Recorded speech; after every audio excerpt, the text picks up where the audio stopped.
All right. Welcome. So an introduction to ministry formation. The goals we have the big goal is to encourage God's people to serve more effectively and specifically to allow people to grow in their gifts and capacity for ministry.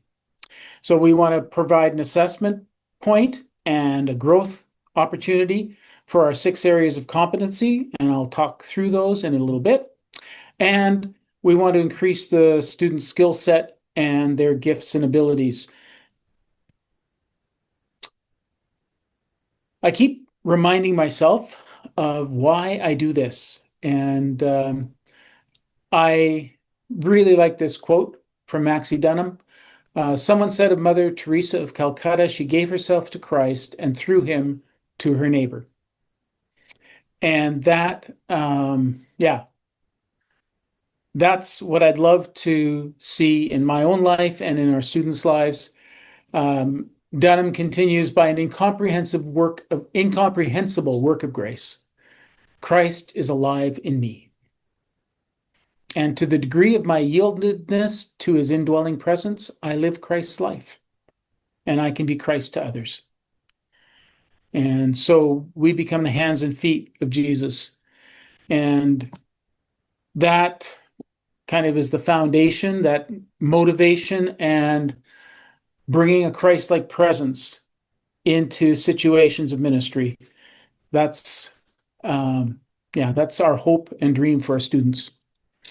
On the way there, we focus on 6 different competencies that we feel reflect an effective Christian leader.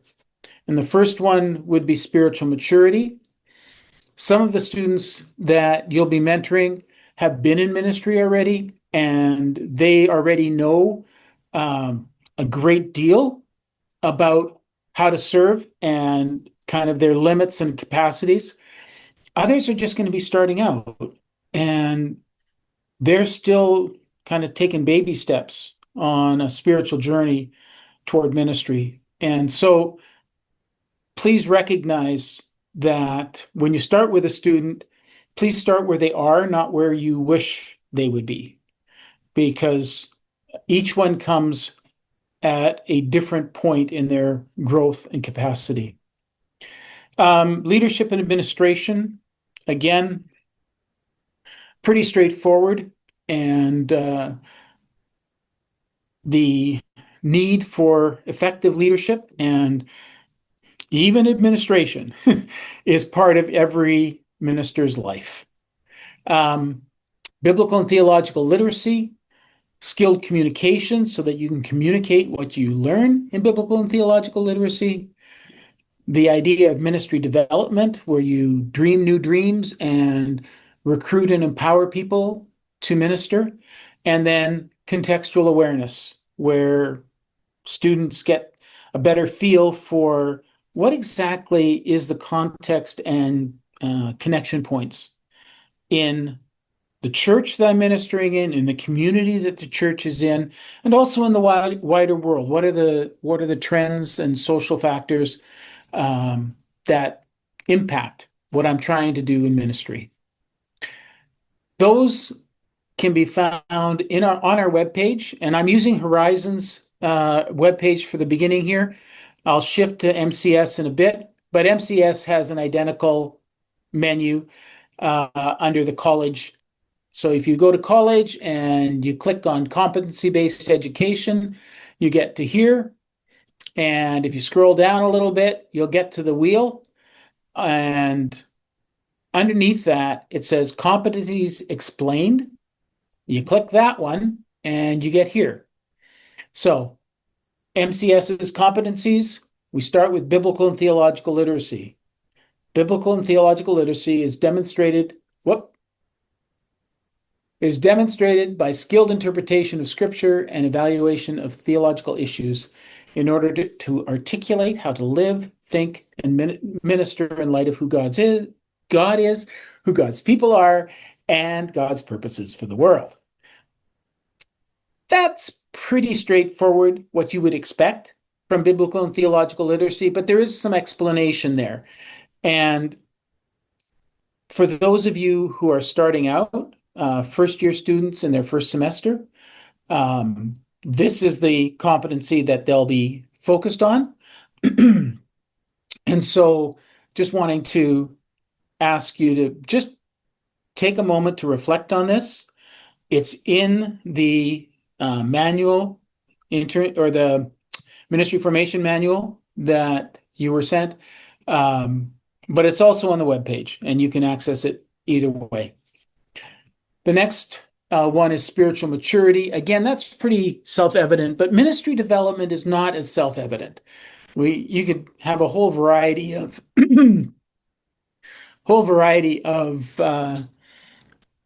interpretations of that.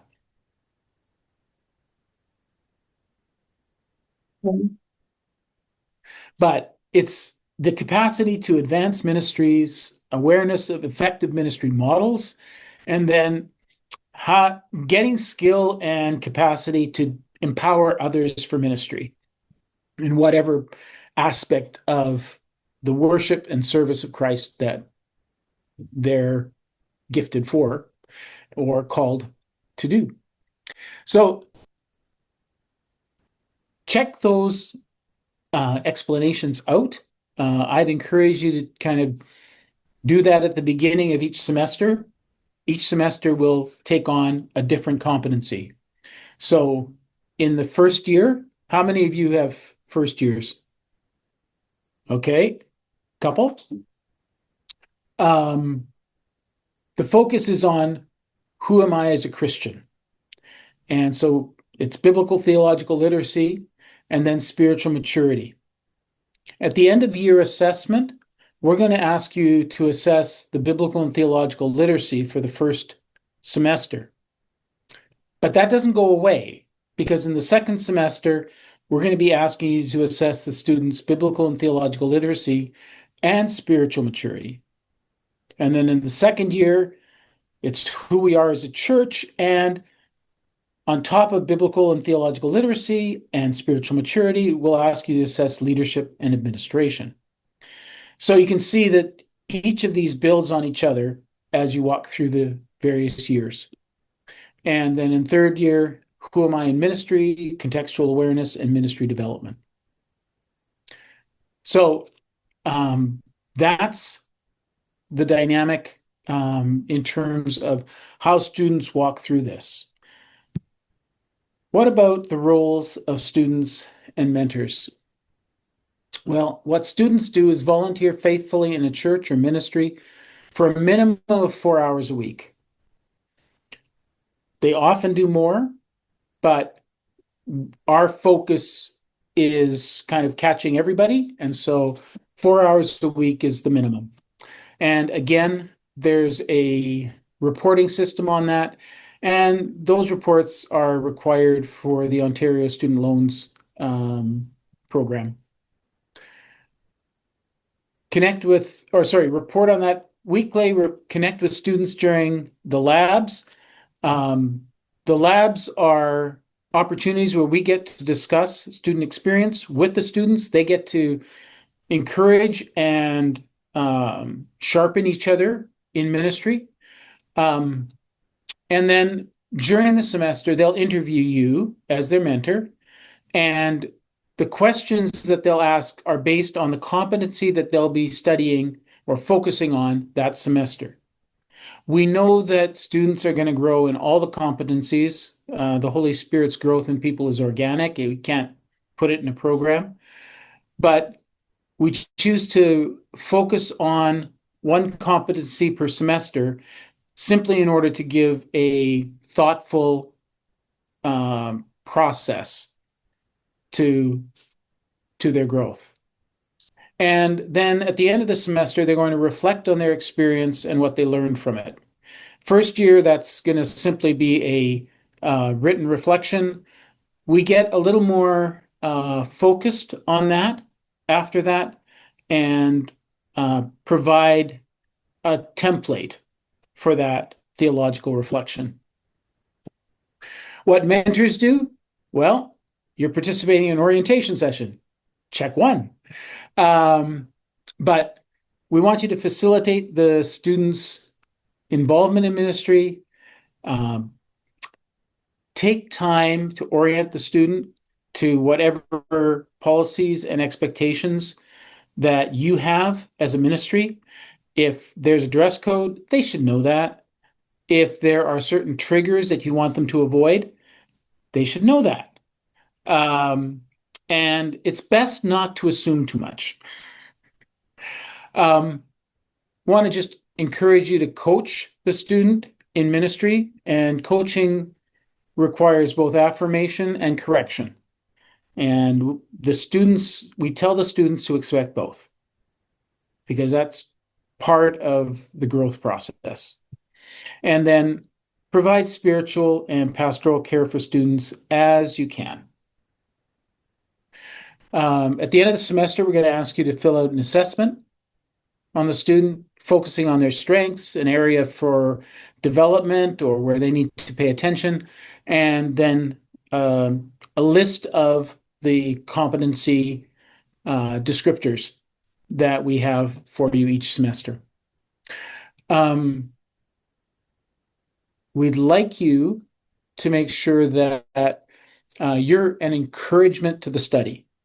I know your focus is on ministry and kind of having that hands-on experience, but please encourage them to do the academic side as well.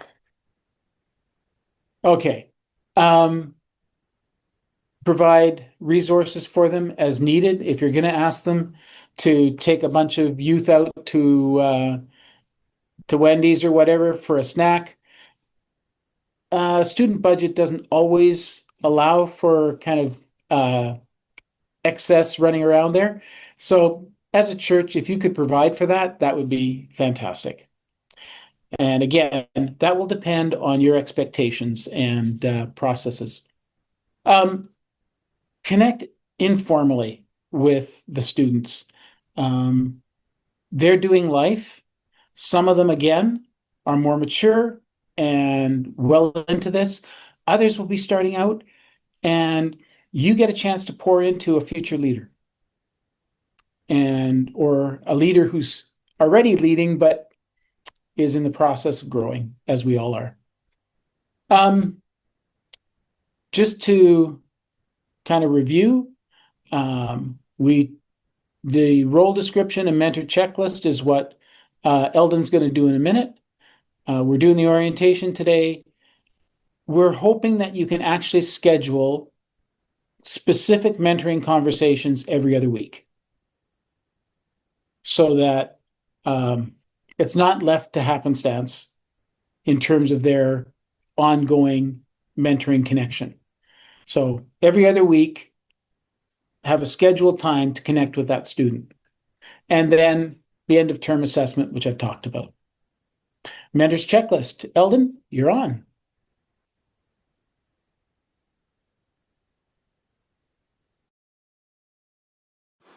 Any questions for Rick before I continue?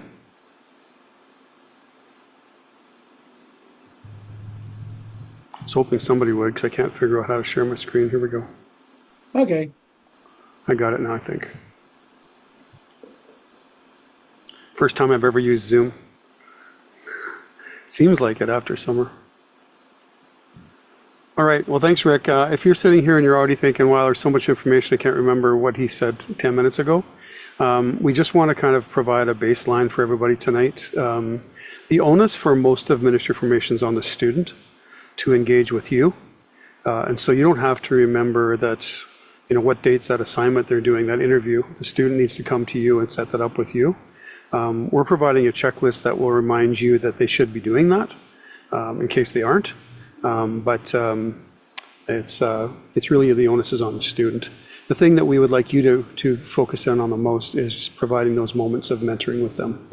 And Rick already mentioned formal and informal.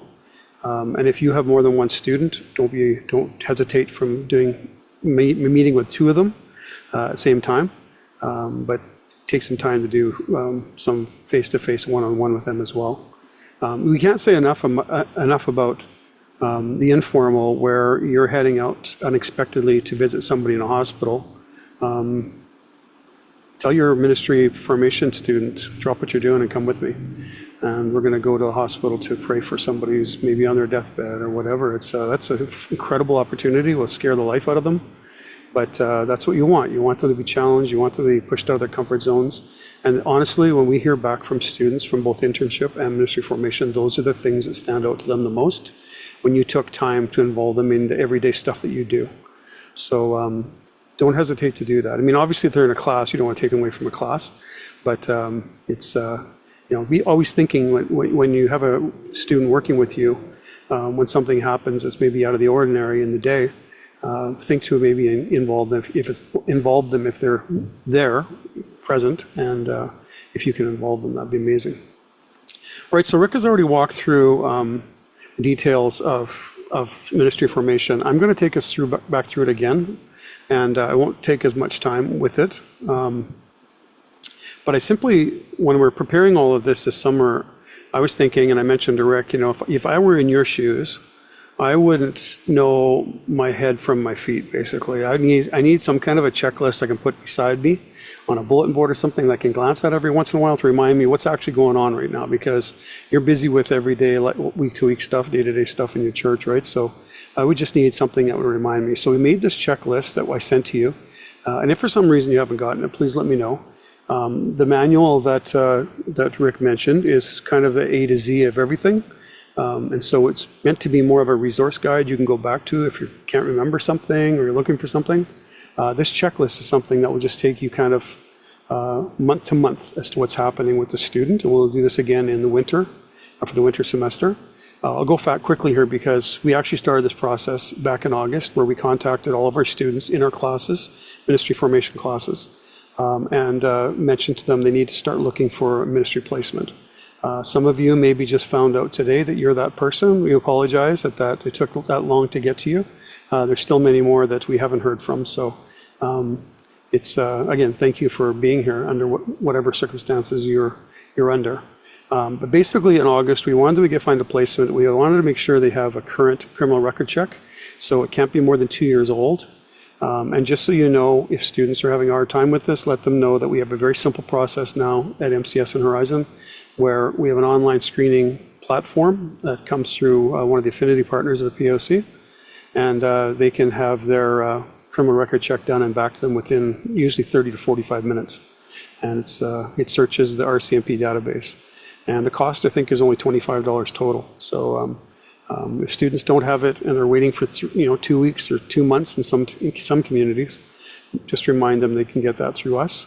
And then also, as Rick mentioned, we want to make sure that they've completed Plan to Protect. And we want students to do this every year. We're expecting them to do it every year because of the changes that take place and the refreshers that Plan to Protect offers. So we just want to make sure that nobody's falling through the cracks. They don't have the proper preparation when they're coming to you. Now, if you're already providing that kind of training, the student can simply just tell us, I'm going to be doing this with the ministry I'm working with, the church I'm working with, and then they can upload that certificate to prove that they've done it early in September. All right, so we don't want them to do it twice. There's no need for that. That would be silly, no waste of their time and money. So, but just so you know, that we've already been in this process with them. So when they're coming to you, it wouldn't be bad for you just to ask them, did you get everything done you needed to do to get into this course? Students who don't have their criminal record check are actually going to get locked out of their course until they do, because we just don't want students starting with you not having checked off that box. All right, so in September, again, just reminders that these things have to be completed. Then the students begin P151, that's the first year. 251 is second year, 351 is third year. So I think Scott and Wendy, you have third year students. If you have, the others probably have first year students, I think. So they'll be doing P151. So for MCS, they'll be meeting on Mondays, every other Monday basically. It's basically scheduled Mondays because it's not necessarily always every other week. And in those labs, we call them labs, just so you know, we're not really teaching them per se. What they're doing is they're coming to a lab and we're asking every student to share what's a highlight that you've gained from working in the church or the ministry this last 2 weeks. Just give us some highlights. What are some challenges that you're facing personally, having to adapt to life where you're doing ministry regularly? And then, so this is meant to be shared information that will actually benefit everybody. And then Rick and I will insert ourselves to provide more ministry things from our own experience or whatever, ask them questions, probe them with other ideas and thoughts. But it's really meant to be peer learning. They can share with each other what they're learning and how they're going to deal with this for the rest of the semester, especially students who get put in a position where it's a little more challenging than they thought it would be. That's a great thing, because then we ask them, share us how you're handling that, what's going on. And I had 2 students like that last year. They were pretty freaked out the first week they came to the lab because their mentors had put some stuff on them they weren't quite expecting. But I made sure I stayed after class with them and said, hey, let's just talk about this for a second. And they said, you know what, at first I was freaked out, but now I can't wait to try my hand at this. I'm excited to see if I can do this. And so that's what those labs are about. It's just us helping them process things. You'll see there that so far there's no mentor listed. It's all student-related things. They should be confirming those placements with us last week, but certainly in this next 7 to 10 days, they have to have that all nailed down. As I think all of you already have received, Rob, just a few minutes ago, when you asked me for it, we send you a checklist and the information for you to use. And then we see the list of mentor responsibilities happening. And I'm not going to go over these except for a couple of comments. Rick already talked about this, but it's really important that you hold some type of initial introductory meeting. And I want to just mention this from this perspective, that some of you will be mentoring students who've been part of your church for a while, and they maybe have been, the rugrat church kid who ran around from grade 3 to 6, and then they became junior high and a high school student. So they know the church building in and out. They know what's going on better than anybody else. But you have to help them understand they're now putting on a different hat. They're not that kid in grade 12 anymore or grade 11. They're now coming kind of as part of your team, part of your staff, even if that's what you involve them in. So they need to understand that you're seeing them in a different light. You have different expectations for them. You're going to set different boundaries for them than maybe they've ever had before. So it's especially important for those students who are staying in their church to be mentored and to continue their studies or start their studies, to know that there's a switch happening here, and they have to turn the page on their responsibilities in the way that they'll be seen going forward. All right, so on this checklist, you're going to see this every month. It says mentor ongoing, just to remind you to have those informal relational conversations. And again, if this checklist is sitting close to where you can observe it every couple of days, if you haven't seen a student for 3 weeks, it'll remind you, man, I should go see if I can have lunch with them or something, or coffee with them or something, just to remind you to connect with them. And then the last one there on that list is to try to have that bi-weekly formal conversation with them where you can talk about more intentional ministry related things. And again, we'll get into that here in a second in terms of what the student's going to come to you with. In October and November, students will come to you for their mentor interview assignment.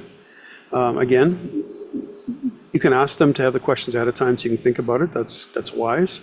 But at the same time, all of you have enough experience that you can kind of wing it, fly by the seat of your pants when students ask you questions, and you can always follow up with another meeting with them to fill in the gaps that maybe you've missed. But depending on when their assignment is due in October or November, they will come to you and ask you to have a 45 to 60-minute interview. If you want to give them more time than that, that's totally up to you, but we tell them not to expect you to give them more than 45 minutes. All right, so that interview for all of you with first-year students will be based on the competency of biblical and theological literacy. So they'll be asking you questions about how do you manage this in your own personal life and your ministry? How do you translate what you're learning in your personal life into maybe sermon series and Sunday morning? How are you processing all of this? And then the rule of life, which is the next one here, is really just second and third year students. But they will also be doing, as one of their assignments, rule of life, which means we have them focus each semester on a different aspect of their own spiritual journey and growth. So say a student says, I've never fasted before. I'd like to try that this semester.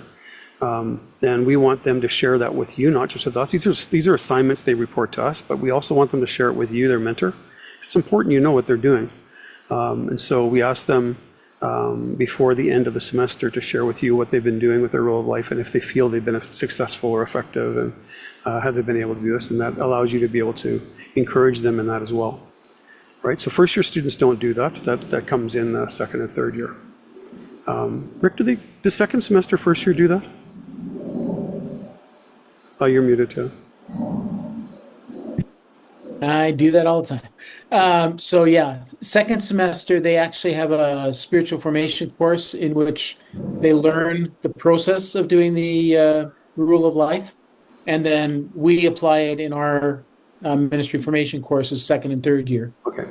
It's the learn theological reflection that Right. students do in the second semester. Right, good. Thanks for clarifying.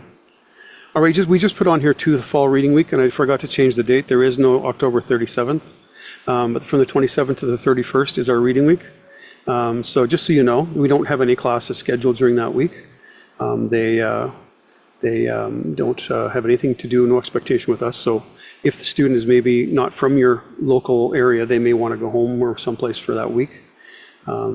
Just so you know too, I don't know if you know our system very well. And Rick, I don't remember if you explained this, but our semesters go 5 weeks, or our term goes 5 weeks. And then they have a week just before reading week, which is called revision week. Because we do competency-based education, they can then repeat some assignments to make sure they make them competent if they haven't achieved competency in them. So they have a week when they can redo those assignments, because we want to make sure that they're learning, not just getting a grade and maybe failing. We'd rather see them handed in 2 or 3 more times if they have to get the point and to actually learn what it is they're supposed to be learning. So that's revision week, and then after that is reading week. All right, so hopefully none of your students have to go to revision week. They'll all be finished school a week before, and they have 2-week break there actually. Okay, so if you go through this checklist, you're just going to see again, there's some things that are repetitious, again, just monthly reminders. And then the one thing I want to bring to your attention is the Learn assignment, which is in December. We will send you, I think I've actually passed it, but in November we will send you an assessment. Rick already explained it a little bit, but we'll send you by email the assessment that you'll need to do, but you'll have about 3 weeks, sometimes even 4 weeks to do that and to think it through. But that'll be due in December. And part of that assessment is the student to talk to you about rule of life, number one, if that's applicable. And secondly, their Learn assignment. So as Rick said, Learn assignment is about them focusing on one significant learning opportunity they've had. So we don't want them writing a 17,000-page report on everything you did in ministry formation in your placement. We want them to zero in and focus on one meaningful thing that happened. It could have been a really positive, joyous, victorious moment. It could have been a kind of a slug through to learn something moment. It could be a conflict they had with somebody, but they had to learn through it, and they really feel that's impacted them for the future. They need to give a report to us explaining that all the way through to a theological conclusion that biblically this is what this means for me and what it means for my future. So again, we don't want that to be an assignment that just comes to us. We want them to discuss that with you. You're their mentor, and it would be wrong for them to finish the semester having had a significant learning opportunity if they didn't share it with you. So we kind of force their hand to share it with you, because on your assessment, you're going to click a box that says a student did share their rule of life with me, and they did share their Learn assignment with me. So if they didn't, Rick and I will be going back to them just saying, like, why didn't you bring that forward to your ministry placement mentor? And if they say, well, I forgot, well, then we challenge them on their area of administrative competency. What do you mean you forgot? It's pretty clear. It's pretty clear in the syllabus. We talk about it in class. This is something you're supposed to do. Why'd you not do it? Right? So we try not to let anybody get away with anything, because we want competent leaders. I think you would agree. That's what you want too. And if you're going to hire somebody, you want somebody who you have a high level of confidence in, that they have competency, right? So I really like this, because I think I might have actually learned something in college if we had this system. I just was happy to get by on the D's, and which really signified I learned very little. So to be honest, and you're wondering, why in the world is he on the MCS staff? Well, trust me, I'm not the theology or Bible professor for a reason. But anyways, enough about me. So that's the Learn assignment. And then again, by the end of the semester, you'll submit this competency assessment. As Rick said, it grows every semester. There'll be another area of competency that you'll be marking them on.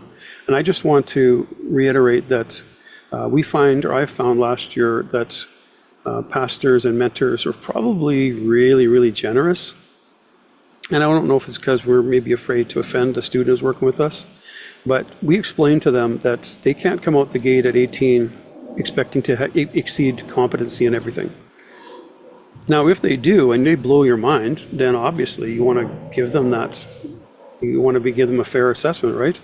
But remember, the student starting out in first year has 3 semesters to grow, 3 years to grow in all of these competencies. So be honest with them and say, you know what? A lot of these things you're strong in, but you kind of seem to cut corners when it comes to interpretation of the Bible. We noticed it in your lessons you've been teaching or whatever. What can you do to improve in these things? So I'm going to mark you a little lower on that this semester.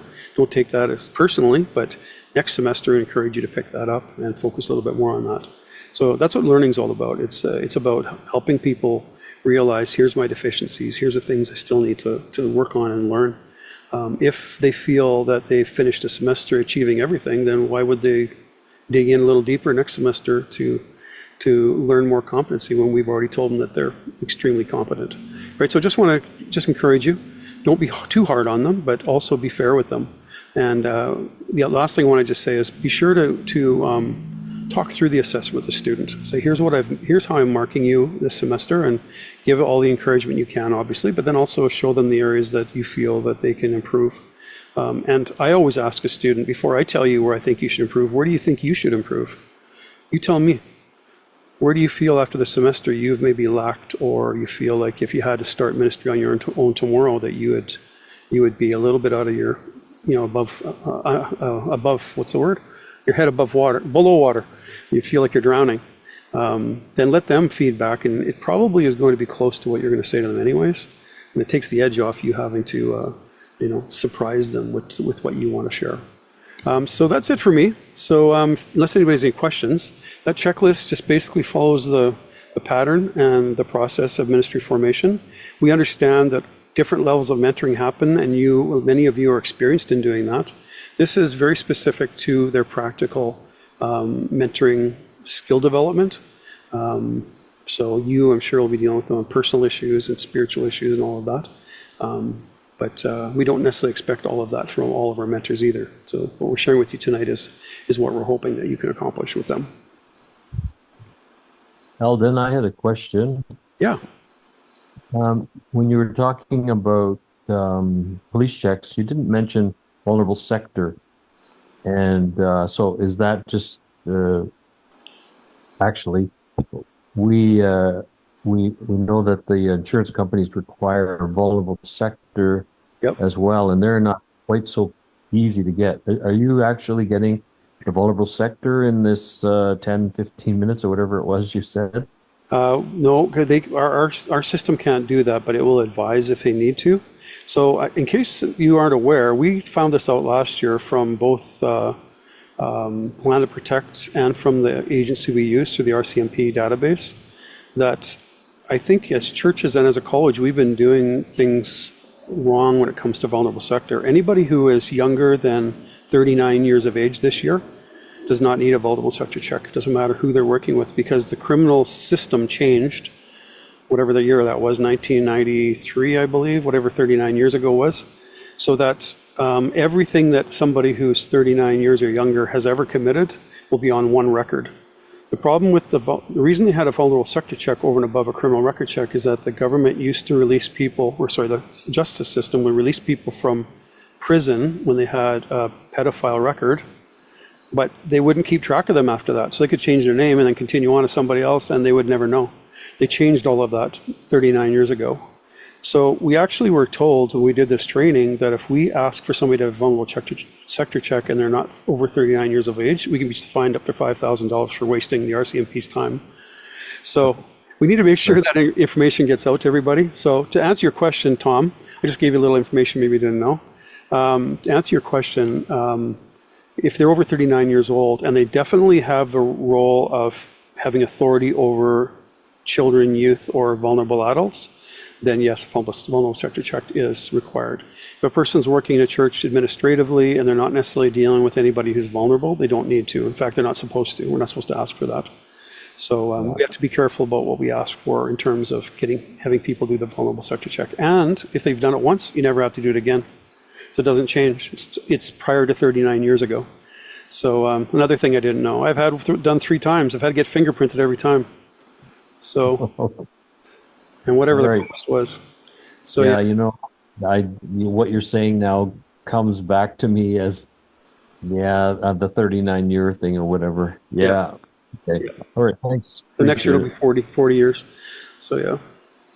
Thanks for asking, Tom. It's a good question.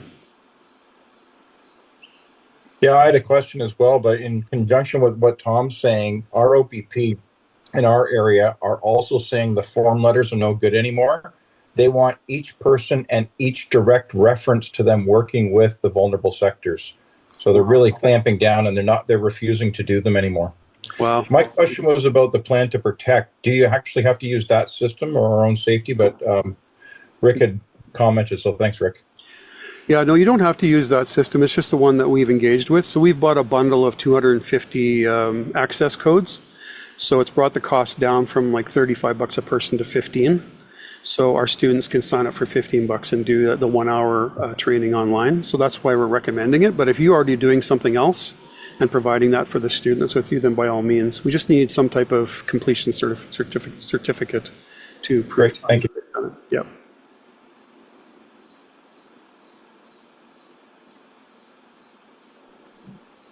Hi, Eldon. Will Sluice here. Yeah, hi, Will. Good to see you. I just have a couple of quick questions. The ministry placement, am I correct that it's just 4 months, or does this go on to the spring semester? It's good. Rick, do you want to answer that? I'm going to take a drink. Yep. Yeah, it goes on to the spring semester. So the goal is for the student to have a single placement for the year. There are times when, for whatever reason, it doesn't work, in which case, we're flexible, but our preference is that it goes through the 8 months. But they are separate courses. So when a student finishes the course in December, they'll start a new one in January with a new competency focus, but we don't expect them to change placements. Okay, so in the spring, for example, the fall, there would be a first-year student doing the biblical theological competency. Sure. And so would there be a new competency in the spring? Yes. Go ahead, Eldon. It's leadership and administration.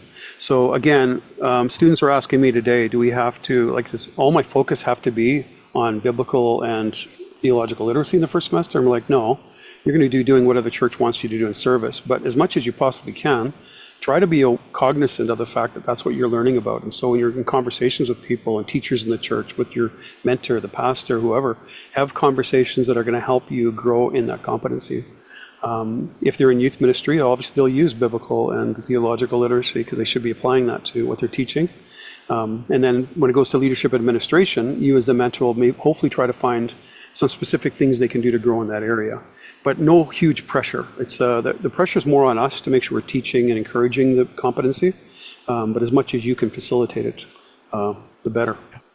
Yeah. It's good. There's a minimum 4 hours a week. Some students are really eager and they're going to overshoot that. Mm-hmm. Is there a maximum recommendation that you just want to keep the students in kind of that bracket?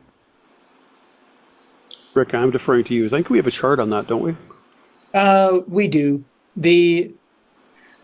Every situation is very different. And so if a student's in a hub, we even have students who are full-time at a church doing ministry formation. So there's a lot of variation. The best thing is to make sure that the student is getting the time they need for their studies and that they are feeling their purpose is being fulfilled in whatever ministry they're engaged in. Typically, if a student's taking a full-time load, 12 hours a week is really pushing it. And so we kind of go 4 to 8. That's Okay. that's the rule of thumb. But we know there's some part-time students who do more hours in the church and do less coursework in a semester. And so we're pretty flexible, but we'll try and make sure that it's being a blessing both to the church and the student. And be aware good. that not every student is academically inclined. I, again, would have done miserably at this to stay on my studies because I would love doing as much as I possibly could. So be aware that many will default to that. But if you're aware that the student's not doing the homework they need to do for Will Sluice's Tuesday night class, then you got to ride them a little bit to stay balanced, right? Because it's not good for them to pass ministry formation, but they fail all their courses, right? So if you could help us on that end, like Rick said, encourage them on the academic end, that'd be awesome. And sometimes that means setting them up at the church in an office or a space where they actually can come and do their schoolwork, and so they're accountable to you for that, rather than just staying in bed late a couple of mornings and coming in and do their 4 hours one day a week. Just help them develop some regimens in their life so that they'll be more successful. I got one last question. These are great answers. Ethics.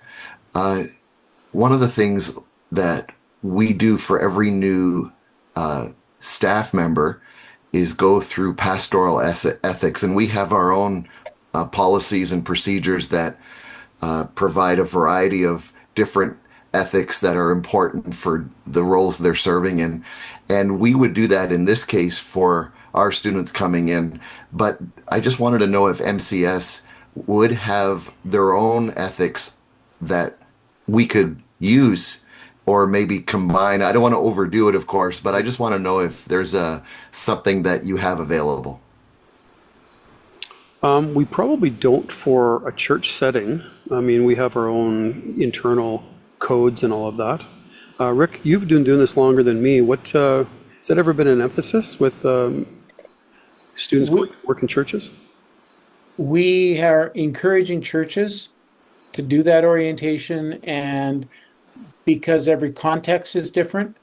And so if there are triggers, if there are issues that you want the student to stay away from, if there are specific areas of confidentiality that you want to impress on the student, we're trusting you to do the orientation and onboarding for that.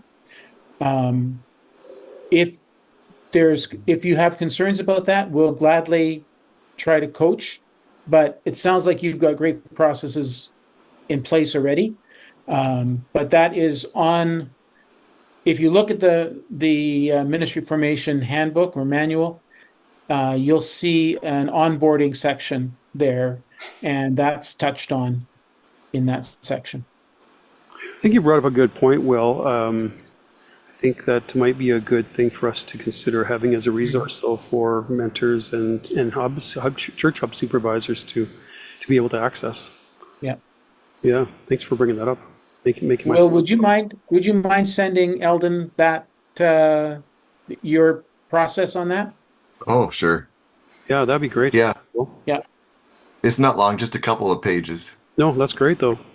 It is good. Some people, we just don't always think about this in the onboarding process. It's kind of natural to us because we practice it every day, but you're bringing somebody else new in. You need to kind of know what are the important things to give them. It's good. Yeah. I think one of the challenges we faced over the last few years is what we think is common sense for our young people has not, Yeah. bore fruit. And we've just discovered that when we've brought it to their attention, they were completely shocked and, totally dumbfounded as to why we would even have ethics like this. And so we know this is kind of our ground zero. On our very first day, this has to be done with understanding and accountability. So I'm happy to send you what we have. No, that's much appreciated. Thank you. Awesome. We do a bit of orientation to confidentiality even within the class, because students will be sharing some things from their church context that shouldn't go anywhere else. And so if they're sharing something in the class keeps it in the class. It's not going outside of that. And we caution students, I mean, there's some things they shouldn't share in class. They can come talk to us about it, but you know, there's discernment in the process. So And that's a good thing for you to know too. All of our classes are recorded for students who are doing video on demand, but we don't record our labs for ministry formation for that very reason that Rick said. If something is said, we don't want that to be spread and somebody be watching it later. So there is no video on demand for ministry formation classes. Scott and Wendy, you can make application from everything we talked about to your context, very different from church context. Yeah, like for mine, I mean, there's a lot of confidentiality that not so much in our teaching sessions, but I'm hoping to be able to allow our student to shadow in a couple of the counseling sessions. So obviously that will be very confidential. Yeah. And probably not discuss some of the things that the client and I would discuss but I'm hoping so. So I love what Will was proposing because you're right, there's just not as clear understanding Yeah. nowadays. So I think that's a really great thing to have. You know, we go over that a little bit, but I would love to see that too. It's good. For my context, Eldon, I think the challenge is going to be the theological application, like teaching and stuff like that. So I think you're going to have to provide some kind of an opportunity for, like, there's lots of one-on-one opportunities, but maybe we do have the bus where people come and might have to put them on the spot to, kind of share a parable or something like that, which I've done a few times. But yeah, so that's kind of where I'm going to in that, because not really an opportunity to do a class or to do a sermon or anything. So I heard Rick say to somebody today that you could always, when it doesn't quite fit your context, is have a student work on a case study during the semester, or the term. So like maybe dealing theologically and biblically with how Jesus would deal with the people that you're dealing with on the street. How does Jesus see hunger and all of that, and come up with their own statements or whatever that they would finish the semester with or the term with, having worked with people, because your perspective obviously changes when you're on the ground face to face with people. Becomes very real, right? So you could do something like that rather than have any pressure for him to have to share anything. More have him internalize it and come up with a strong theological perspective or statement on what he's been doing. okay, that's good. Yeah. We definitely don't want you to feel like you have to fit inside any box that we've created. There are certainly things that have to happen for a student to be assessed fairly, but in terms of what you have them doing, hey, go nuts. Expose them to things, involve them in things, and we're pretty flexible. Okay.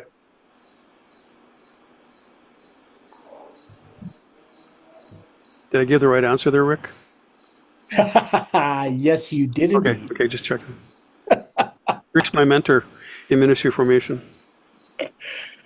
Oh, well, I should take a few minutes just to give you a couple of mentoring ideas.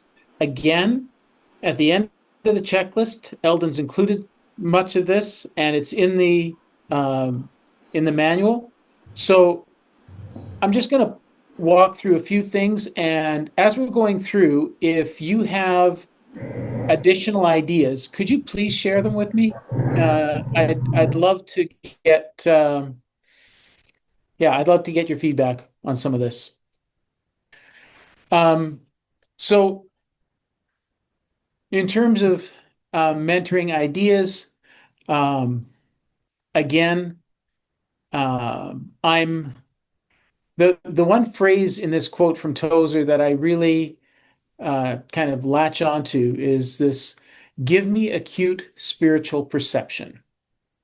And that to me is it's what I long for in terms of working with people, that God would give me insight and wisdom into where they are spiritually and how best to mentor and encourage them.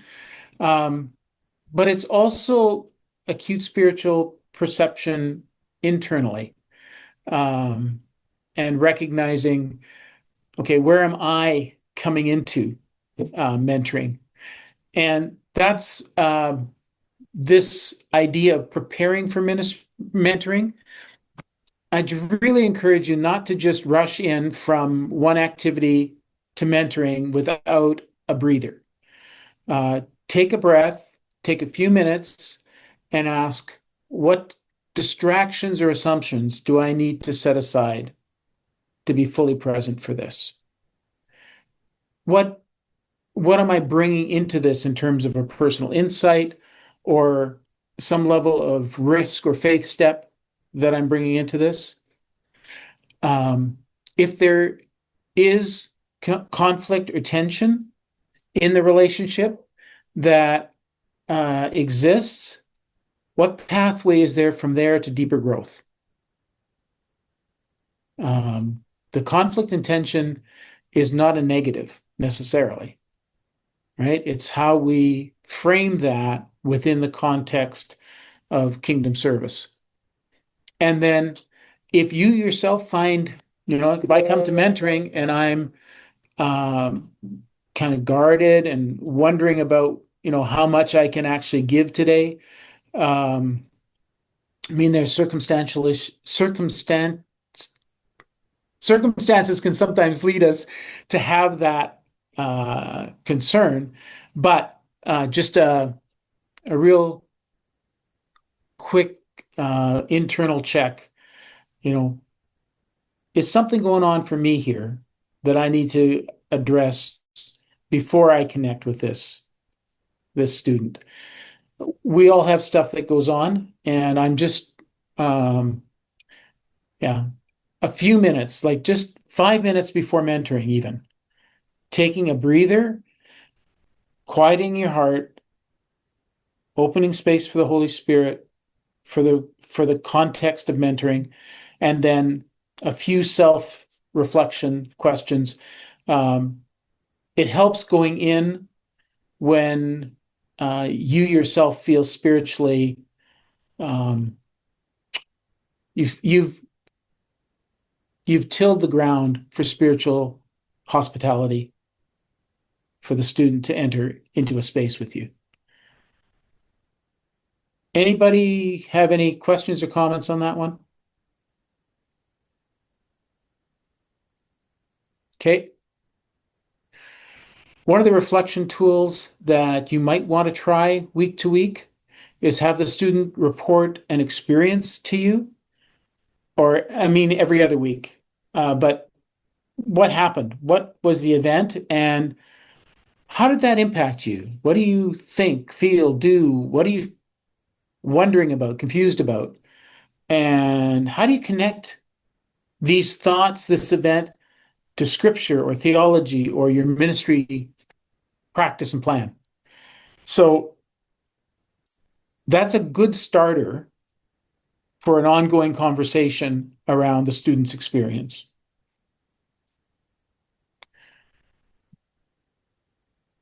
As you know, mentoring demands two-way conversation. So here's a few topics. Start off with what motivates you in ministry. Why do you do what you do? And allow that to flow through. Share your faith stories. Ask them how they came to the spiritual place they are now, and give a bit of a window onto yours. By the looks of us around the table, I won't say the same for Felicity or Ty, but we've had a little bit of water under the bridge as we've walked with Christ. And so, given your whole spiritual journey, maybe a little bit, extensive, but give a window and just let students see where's a growth point for you now. In the ideas around the student, please share what you see in them. What are their gifts? What are their abilities? Where do you see growth? What can you affirm? And how do those impact their ministry on a day-to-day basis? One of the things you could talk about is, how did you experience a call to ministry? Like, how did God move you from wherever we were into a place where we've dedicated our lives to ministry? What does that look like? And they may have already received a similar call, and it'd be really good for you to hear that and hear how their experience was. Often first time experiences are very formative. So you may want to share your first experience in terms of serving at church. If, there's several of us who have trouble remembering that far back, but if you can, give that, give a sense of how that first went for you. Regular questions. What do you think Jesus would say about a conversation? And what may the Holy Spirit be trying to clarify here? You want to join me in asking the Holy Spirit to shine a light on this decision or this scriptural passage or this challenge that we're facing? And the simplest one, can we pray about that? Right? It shifts the focus to remembering that there's another party here in the conversation, and that Jesus and the Holy Spirit are part of this mentoring process. And the more we invite God into that, the more we spend time in prayer around that, the more effective it's going to be. And so prayer is a very significant dimension to this idea of mentoring, and just encourage you not only to pray for the student, but actually to take time to pray with the student. Okay. I think we're up to an hour. So any other questions or comments? Any other points of wisdom you want to share before we close off?